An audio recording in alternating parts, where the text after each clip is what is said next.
Di tengah-tengah pegunungan Flores terdapat sebuah desa yang tersembunyi di atas awan. Sebuah tempat yang mempertahankan kebudayaan dan tradisi nenek moyang mereka selama berabad-abad.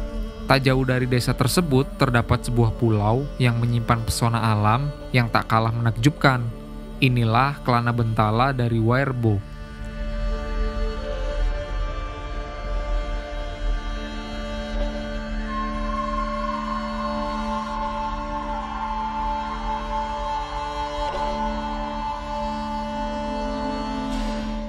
Pagi-pagi sebelum ke Wairbo ada rezeki datang dari Bang Kena yang tidak jadi ikut. Iya, ada kerjaan tiba-tiba. Maaf, hati-hati di jalan bapaknya.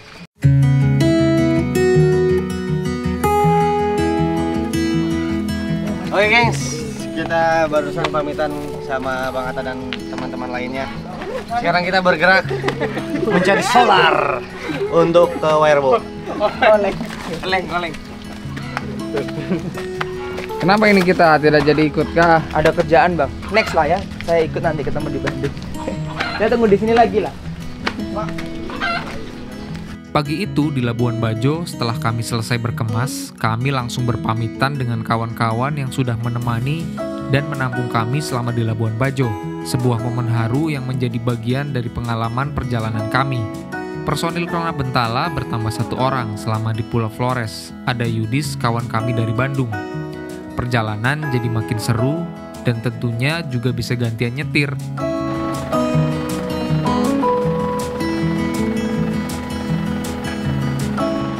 Siap. Nanti kalau kasih ke sini kabarin bang. Aman. Iya, kabarin. Abang juga kalau ke Bandung kabarin. Oh pasti. Siap. Yuk pak. Thank you. Siap. Nanti thank you formula bangganya. Siap. Aman. Bang, Iya. Siap. Hati-hati bang. terima kasih banyak ya. Sama-sama. Sampai Nanti bertemu di sini Bajo. nikmati kompeng lagi bang. Hai, aman Iya. kita.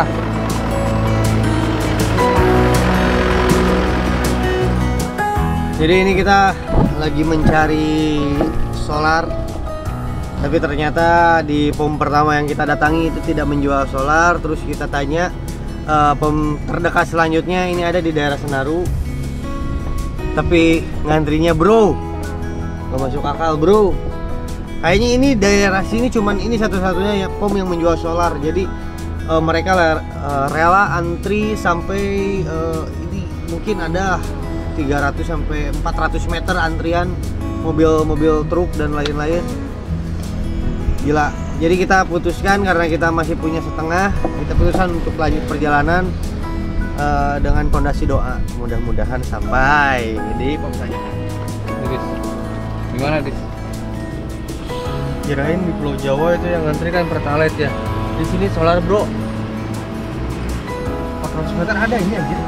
Sekilo ada ini.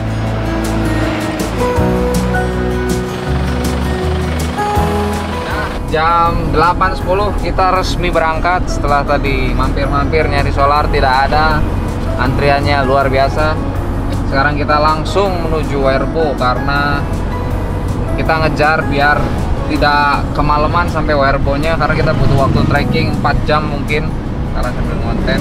Belum lagi kita nanti di jalan nih di Lembor atau di mana ada jalan bagus kita nyebrang dulu. Kurang lebih kita sampai tempat parkir mobil itu 4 jam lah. Mudah-mudahan lancar. Sekarang ada tamu baru. Enggak supir cabutan. Oh, enggak tamu nih. Kan kira tamu. Ya, ini supir cabutan. Sekarang kata Barka ada supir cabutan yang nyusul dari Bali.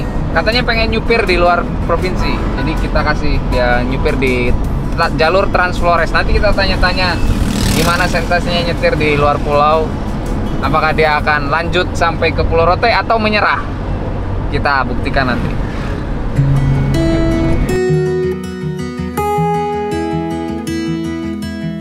Karena pagi tadi kami belum sarapan, jadi sekarang waktunya sarapan. Perut sudah berontak. Sekaligus belanja logistik untuk trekking ke Wairbo nanti. Jadi sebelum kita melanjutkan perjalanan, kita pondasi dulu sama nasi kuning yang dikasih Mas Kenang tadi di rumahnya Atta. Kita makan di sini. Semoga ini bisa menjadi berkah. Amin.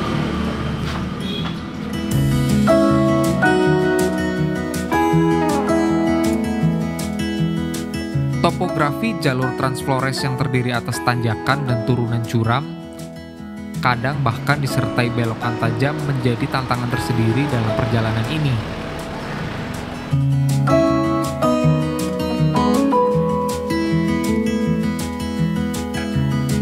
Medan yang berlangsung sekitar 1,5 jam tersebut berangsur berubah lebih landai, dengan pemandangan sawah yang sedang hijau. Tandanya kami sudah memasuki kawasan Lembor. Ini kita sedang berada di Lembor, di jalanan yang lurus. Akhirnya kita menemukan solar dan harganya lumayan. Per 5 liternya 60.000, berarti 1 liternya 12.000. Ini kita ngisi 10 liter aja deh. Nanti kita lurus ke pom bensin, mudah-mudahan ada di situ solar.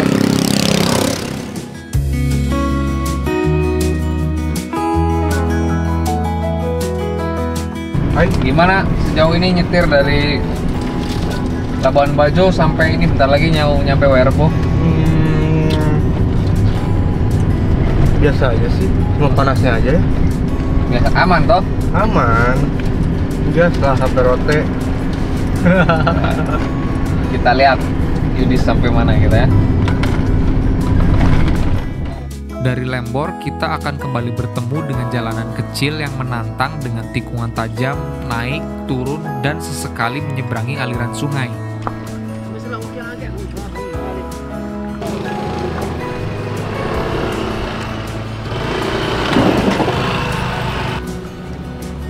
Jalur ini disebut Nangalili dan merupakan jalur tercepat untuk mencapai Werbo. Selama perjalanan, kita akan dimanjakan dengan pemandangan lautan biru yang indah dan terdapat sebuah pulau yang cantik karena sepanjang jalan kita akan melewati bibir pantai. Arah Werbo ini kita di pinggir pantai dan itu ada salah satu pulau mirip di Jurassic Park banget. Mungkin kalau kita ada waktu akan ke pulau itu, Pulau Mules namanya, itu keren banget. Ini kita jalan di bibir pantai, gokil. Mungkin ini sekitar setengah jam lagi kita akan sampai di titik awal dakian ke Werbo. Kita akan makan siang dulu, prepare dulu, mungkin mandi-mandi yang mau mandi. Let's go. Jalanan di sini tergolong rusak ya, jadi harus super hati-hati kalau bawa motor atau mobil. Kami semua berasa goyang dompet di dalam mobil.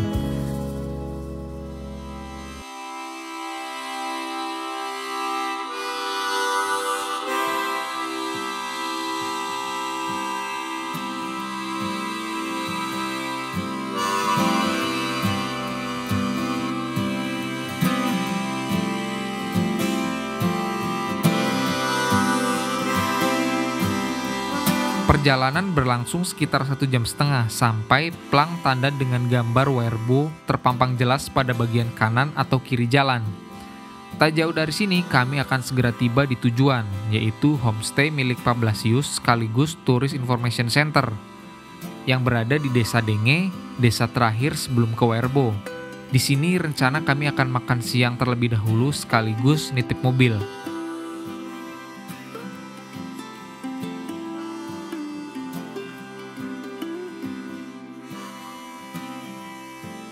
Ya, Pak saya Blasius. Blasius, Pak. Jadi asli Saya lahir di Werbo, ya, lahir di Werbo, dibesarkan di Werbo. dari awal berarti ya. Kemudian berkaitan dengan pariwisata Werbo ini, saya perintisnya pariwisata Werbo. Oh. Sudah 21 tahun, Pak. 21 Ini pertama dibuka tahun tahun 2002, tanggal 27 Februari tahun 2002. Jadi saya orang pertama yang ngurusin. Tapi berarti Pak Blasius stay-nya di sini? Ya, Atau saya kan kadang guru, Pak. Saya guru SD. Oh. Saya guru SD, tapi saya lahir dibesarkan di sana, di kampung itu. Ke Werbo. Dulu sekolah akhirnya mengajar di sekolah yang dekat sini SD. Oh. Tapi yang membuka pertamanya Werbo ini Blasius saya. Oi. Berarti saya bertemu dengan Iya. orang yang tepat ya. Iya. Tidak salah. Tidak salah. Iya. Itu ada cerita ininya, sejarah awalnya gimana tuh Werbo? Nah, dulu gini. Kalau tentang mengapa sampai tamu tahu itu, dulu kita ada foto. Foto itu kita pajang di sebuah hotel di Kabupaten di Ruteng. Oh, di Ruteng. Nah, foto itu Nah, kebetulan ada tanggal 26 Februari 2002 itu ada 2 orang tamu Perancis yang mau ke Kelimutu, datang dari Komoro, datang dari Labuan Bajo, mau ke Kelimutu tapi nginapnya di hotel itu di Ruteng. Oh, dia melihat Nah, itu. lihat foto itu dia rasa tertarik, suami istri. Akhirnya dia tawarkan diri untuk datang ke Werbo ke manajer hotel. Begitu. Nah, setelah ada kesepakatan dengan manajer hotel, manajernya buat radiogram untuk saya, Mas. Ya. Jadi malam tanggal 27, ya, esoknya tanggal 27 dia buat radiogram di mana ada tamu esoknya mau datang ke rumah saya. Oh, Ya, itu awal mulanya. Ya. itu aksesnya dulu gimana tuh? Oh, iya, belum ada HP waktu itu, belum ada sinyal. Ya, jadi kita pakai radiogram. Radiogram itu kan semacam radio transistor itu kan. Nah, Bukan HT ini, bukan HT. Iya. Waktu itu pakai radio RRI itu. Oh, Radio iya. Republik Indonesia itu. Pakai itu masih. Jadi ketemuannya di mana tuh? Ketemunya mereka di sini. Saya kan masih di rumah dinas di sekolah tuh. Oh. Jadi mereka masuk di situ bertemu saya sesuai dengan radiogram semalam sebelumnya tuh. Jadi datang dan bertemu dan esoknya kita langsung naik ke Werbo. Begitu tuh. Ya.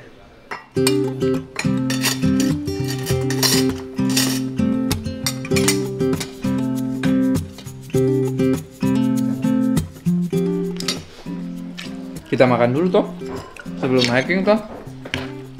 Langsung kali kibet.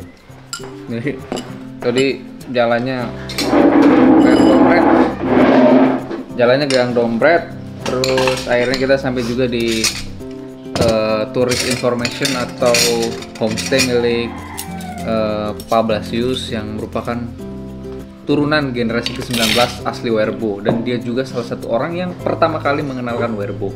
Ini kita makan di tempatnya dan saya beruntung bisa bertemu dengan orang yang tepat di Werbo. Sekarang kita nikmati makan siang dulu, mandi, terus kita trekking. Jam 15 lebih 11 kita mulai berangkat ke Werbo. Werbo. Kita pakai ojek dulu dari sini sekitar 12 menit atau 15 menit. Nanti setelah itu kita trekking selama 2 jam. Untuk mencapai titik awal trekking dari homestay Pak Blasius, kita perlu naik ojek selama kurang lebih sekitar 10 menit. Setelah itu, kita akan tiba di parkiran yang merupakan titik awal dari perjalanan trekking.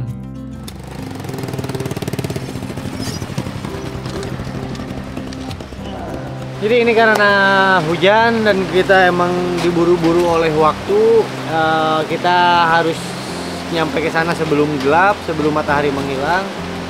Jadi kemungkinan besar kalau misalnya gambarnya agak kurang, kita bakalan jos langsung ke sana, pakai rain cover, pakai jas hujan, gas. Kita bang, perjalanan berapa lama? Normal sih 2 jam. 2 jam normal. Kalau ada foto-foto di jalan ya taruhlah 3 jam nanti. Aman sudah. Kita semoga bisa 2 jam. Kita berangkat dulu, Bang. Ya.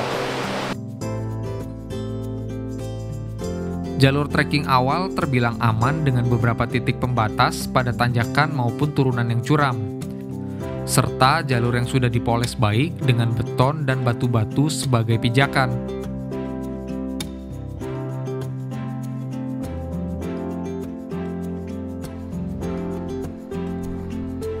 Oh boy. Cuacanya panas banget, parah.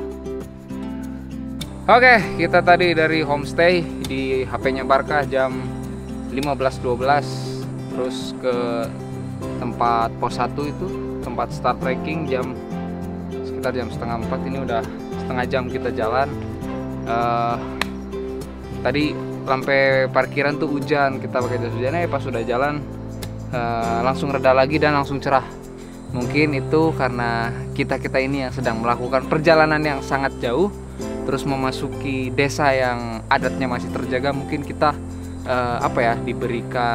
Disucikan dulu, jalannya jadi tidak panas, sejuk, udaranya segar. Terima kasih hujan atas anugerahnya. Jadi kita tidak terlalu panas. Cuman mungkin Yudis karena jangan lagi lama. belum terbiasa hiking, jadi dia agak sedikit slow motion karena ya seperti teknik videografi dia sedang menerapkannya dalam kehidupan nyata. Tapi dia sangat Let's go. menikmati perjalanan. Let's go. Ya, dia sangat menikmati perjalanan sampai tiap 10 meter dia pengen melihat pemandangan dahulu Ya. katanya. Karena di Bandung tidak ada. Ya, nggak apa-apa.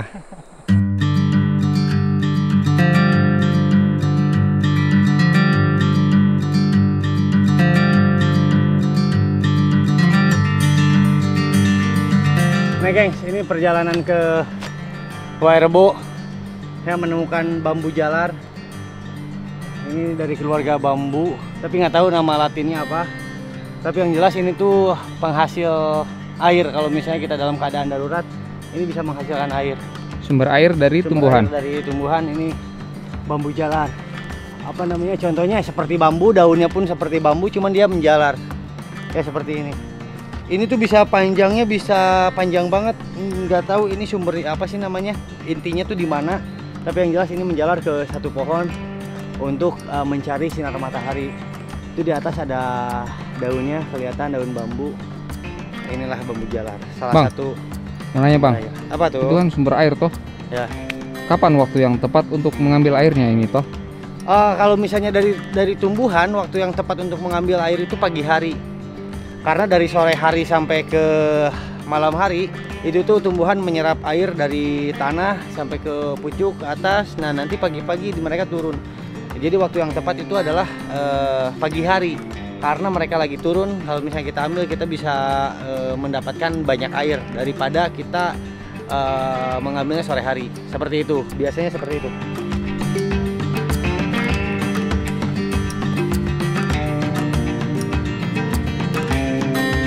Jalanan yang tertata batu rapi perlahan berubah menjadi jalanan tanah kecoklatan. Trekking panjang menuju Wairebo membutuhkan fisik yang sangat baik. Usahakan sebelum memulai perjalanan tubuh dalam keadaan fit dan sehat. Saya kena tipu guys. Apa? Katanya dari jalur departure ke Wairebo-nya itu cuma 1 kilo guys. Makanya saya pakai setelan kayak gini guys.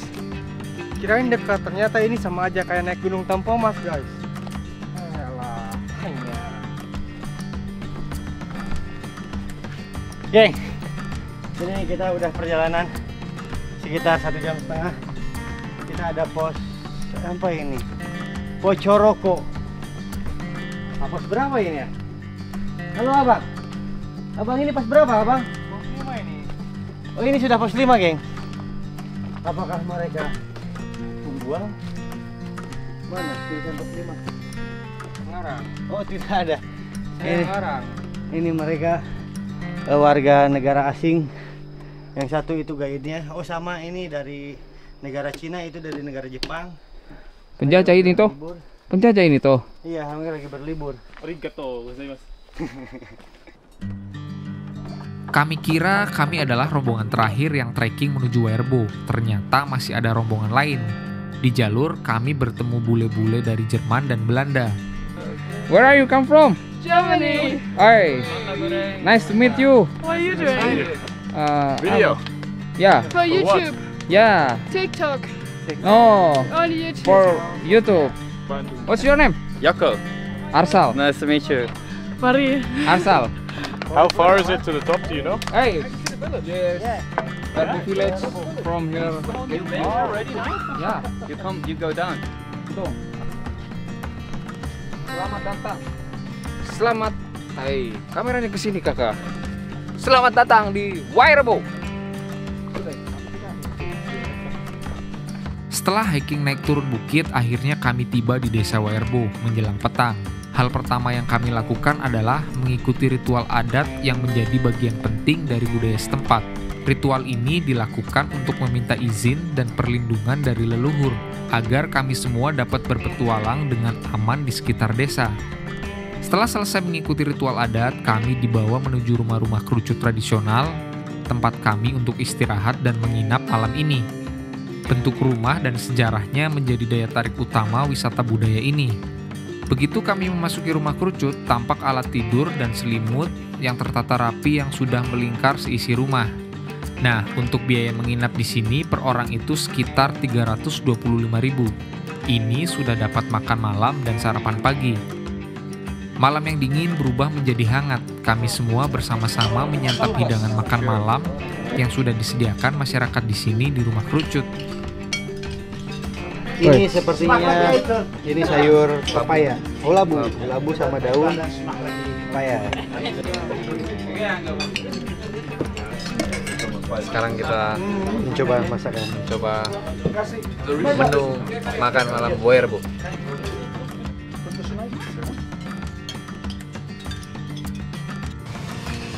Sebelum istirahat, ada baiknya kita bersih-bersih dulu.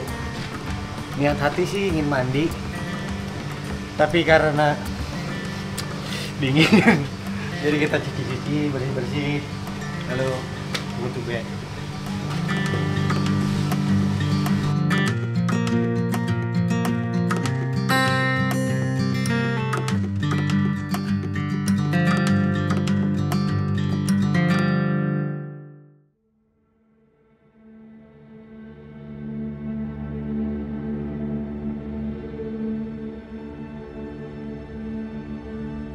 Saat matahari mulai terbit di desa Werbo, suasana pagi menyelimuti desa dengan kabut tebal yang membuat udara terasa sejuk dan menyegarkan.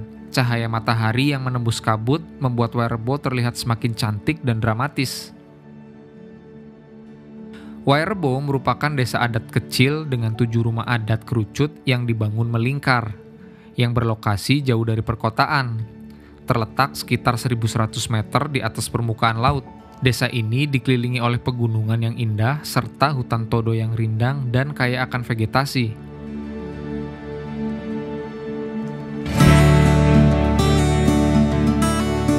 Dalam suasana yang tenang dan damai, para penduduk setempat mulai melakukan aktivitas pagi mereka seperti membersihkan halaman rumah, menjemur hingga menumbuk kopi.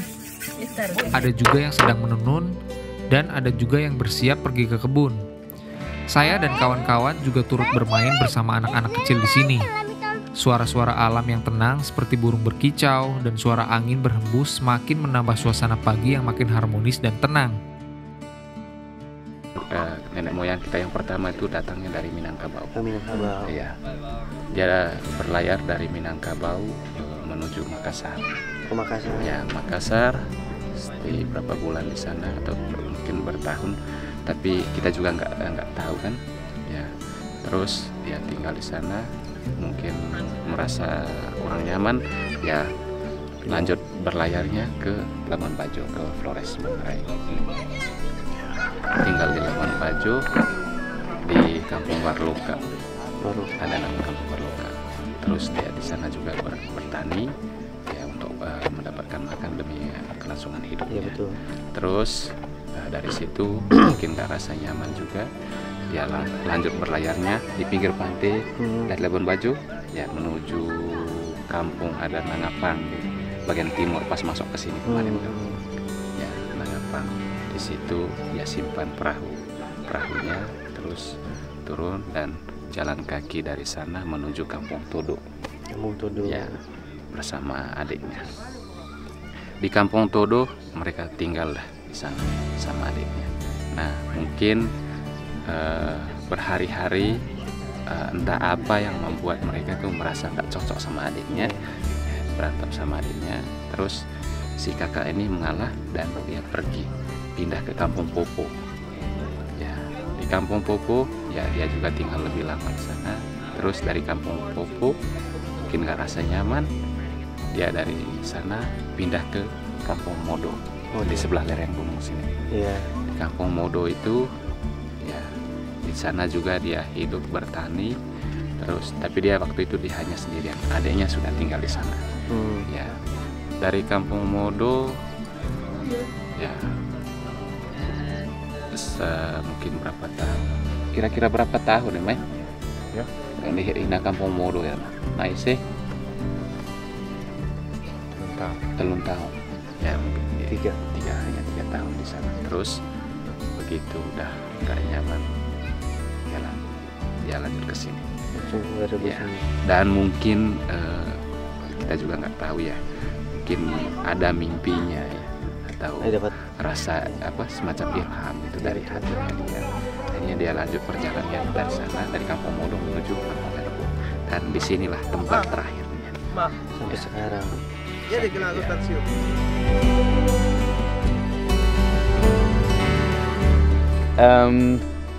I think it's such a authentic place. It's beautiful nature, and it's crazy pretty valley, and the people. It's nice that they kept the culture, like they try to really preserve it. So it's like, so it still feels authentic. I expected it to be quite touristic and like made up, but it's actually still very genuine. So it's, yeah, I love it. So good. Jadi dari tadi tuh saya penasaran bagaimana cara mereka memasak. Pas ritual kita tahu di tengah rumah ini tuh ada perapian kayak gitu. Apakah mereka memasak di situ atau enggak? Saya mau tahu. Tadi udah bilang abangnya, ayo ikut saya katanya. Seperti inilah cara kita masyarakat Werebo saat kita memasak, dan kita masih pakai kayu bakar. Ya. Jadi walaupun sekarang sudah zaman dan sudah tahun 2023 sudah banyak di tempat-tempat lain sudah disentuh oleh zaman modern, tapi kita masyarakat Werebo kita masih pertahankan budayanya kita, dari cara memasak dengan menggunakan kayu bakar. Ya, manfaatnya ya selain kita untuk masak makanannya kita, apinya itu juga untuk menghangatkan badan saat kita musim dingin atau saat kita pulang dari kebun mungkin sudah kena hujan. Dan yang paling penting, yang sangat penting sekali dari api ini asapnya itu. Asapnya itu membutuhkan sangat dibutuhkan untuk merawat material daripada bangunan ini keseluruhannya. Oh, jadi lebih kokoh ya? Ya, semakin asap sudah semakin kuat, terutama atap yang terbuat dari jerami atau ijuk. Ya, juga ruas-ruasnya itu bambu. Ya, juga irisan rotan. Ya, sebagai pengikat penghubung dari bambu yang satu ke bambu yang lain, atau jerami yang sudah kita ikat sebelumnya.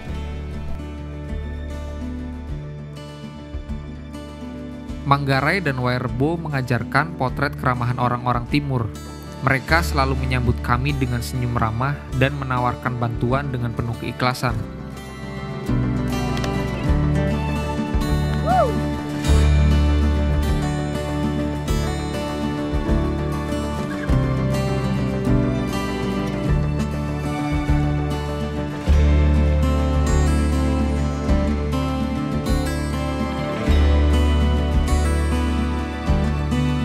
Beres trekking di Werebo, kita langsung ngadem di sungai dan es kelapa muda. Watch out. Apa?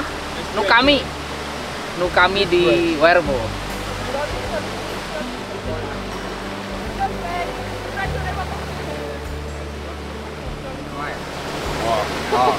So good. Dat was gefeatured im Video. Ich glaube, wir werden ganz viele im Video gefeatured. Terima kasih. Terima, sama-sama. Ayo pergi. Ayo.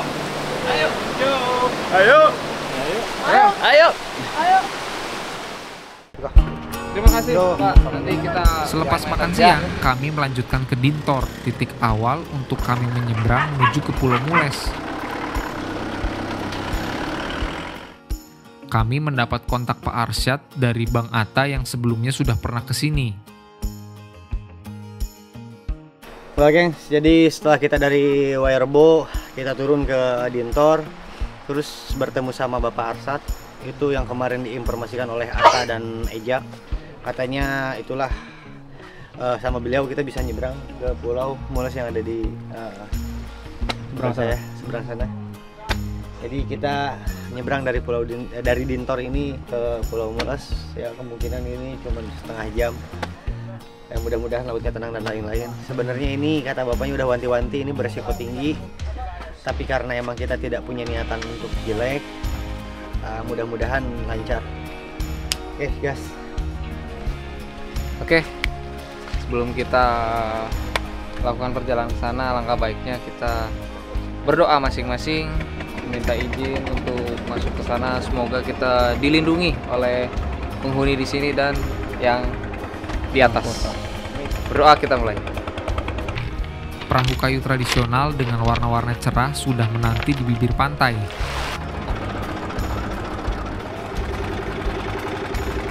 Ombak yang cukup besar membuat perjalanan kami agak berguncang.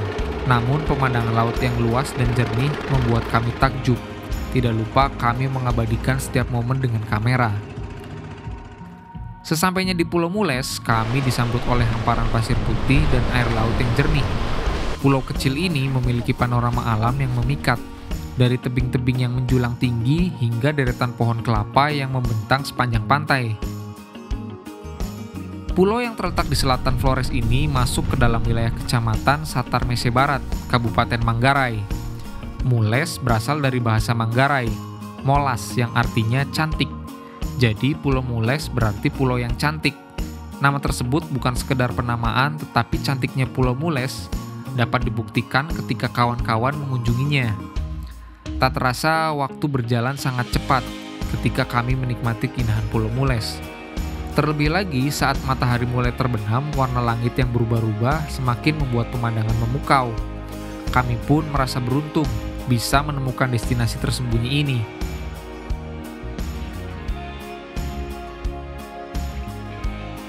Dari Pulau Mules, kami pun kembali ke darat dan meneruskan perjalanan kami di Pulau Flores.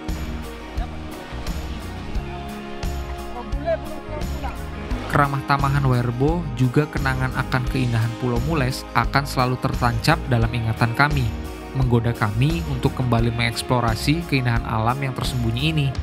Sampai jumpa di Kelana Bentala episode berikutnya.